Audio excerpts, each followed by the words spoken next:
Welcome friends, Igor is here, and in this video we will learn that linear transformations can be uniquely defined by prescribing values on a basis. In this lesson we will observe that linear transformations take linear combinations to linear combinations. We will prove that linear transformations can be uniquely defined by prescribing arbitrary values on vectors of any basis of the domain. And we will learn how to construct these linear transformations, which are defined by prescribing values on a basis. Let's get started. First, let's make a simple observation that linear transformations take linear combinations to linear combinations. The proof is a simple application of the definition of the linear transformation. First, we know that linear transformations respect vector addition, therefore we have this equality, but also we know that linear transformations respect scalar multiplication, therefore we get this, and this is exactly what we were trying to prove. And now we will show that one way to define a linear transformation is to simply say which values it has to take on vectors of any basis of the domain. Suppose that B, which is a set of vectors u1, u2 through un, is a basis of a vector space U, and let v1, v2, vn be arbitrary vectors in the vector space V. They don't even have to be distinct. Then there exists a unique linear transformation T from the vector space U to the vector space V, which has a property that it takes prescribed V values on the vectors of the basis B. This is an existence and uniqueness result. First of all, we need to prove that a linear transformation T with the desired properties in fact exists, and then we will prove that it is actually unique. Let's start with the proof of the existence of this linear transformation T. First, we will define a function T from the space U to the space V, and then we will show that it has the desired properties and that this function is a linear transformation. Let's take an arbitrary vector W in the domain U. We have a basis of the vector space U, which consists of vectors u1, u2, un, and this means that this vector W is expressible as a linear combination of the basis vectors. Moreover, this presentation is unique. This is a property of a basis of a vector space, and we proved it in one of the previous videos. But now let me define the value of T on this input W as follows. I will take that unique linear presentation for W in terms of the basis vectors, and I will replace each U vector with the corresponding V vector. This makes T into a function from the vector space U to the vector space V. This is a well-defined function because for each vector W there is a unique set of scalars a1, a2 through un. Therefore, the value of this function T on W is uniquely defined. It should be clear that this function T does have prescribed values. Do you see why?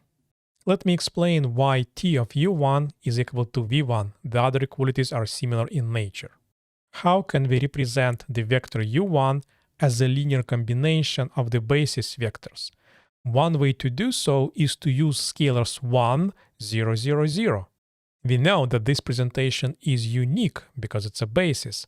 Therefore, this is the presentation of the vector u1. a1 must be equal to 1. a2 and all other scalars must be equal to 0. Then what is the value of T on u1? This is 1 v1 plus 0 v2 and so on. All other scalars are zeros. In a vector space, taking the scalar multiple of any vector by the zero scalar results in a zero vector. Therefore, the value of T on the vector u1 is a scalar multiple of the vector v1 by the scalar 1. But by the definition of a vector space, this is the same as the vector v1. So T is a function from the space U to the space V which does have prescribed values. what remains to prove is that this function is a linear transformation. Let's take two arbitrary vectors x and y in the vector space U. Then we represent x and y in terms of the basis vectors. Let's compute the value of t on the vector x plus y. We substitute the presentations in terms of the basis vectors. Then we use the properties of the operations in the vector space. And now we use the definition of the function t. Once a vector is presented as a linear combination of the vectors of that basis, then we take those scalars and replace the u vectors with the v vectors. This is now an expression in the vector space V, but as a vector space, it also satisfies all properties of the vector spaces. Therefore, this expression is equal to this one. But now, observe that this is actually t of x plus t of y. Here is some visual help for you to see why this is indeed the case. This computation proves that the function t respects vector addition. Now, let's look at the scalar multiplication. We again represent an arbitrary vector x as a linear combination of the basis vectors, and we compute the value of t on a scalar multiple of this vector x by an arbitrary scalar alpha.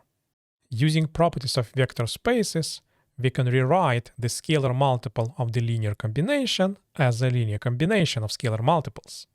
Then we use the definition of the function t. Now we are in the vector space V, and it still satisfies all the properties of vector spaces, therefore we can factor out scalar alpha. But now the term in parentheses is simply t of x. This verifies that the function t respects scalar multiplication, and therefore it is indeed a linear transformation. This completes the proof of the existence of this linear transformation. It now remains to prove that this linear transformation is in fact unique. For this, we are going to assume there is another linear transformation S from U to V that has the same properties.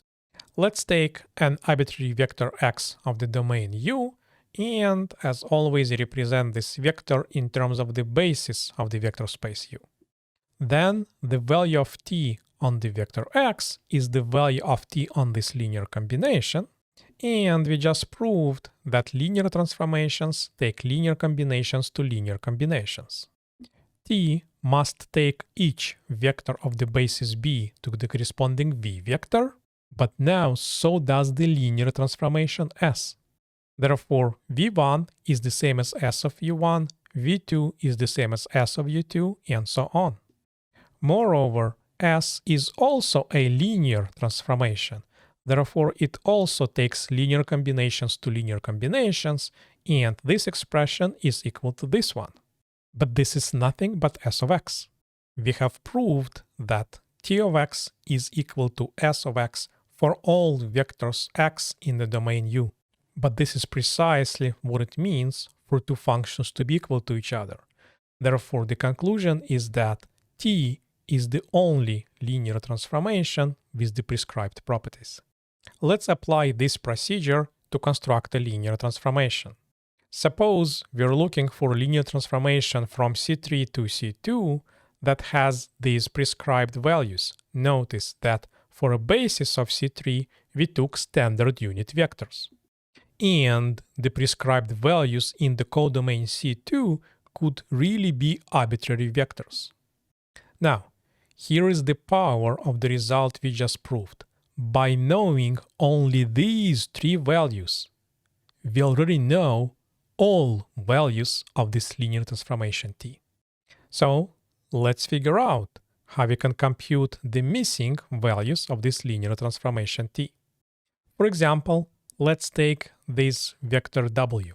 To compute the value of T on this vector W, we must represent this vector as a linear combination of the given basis.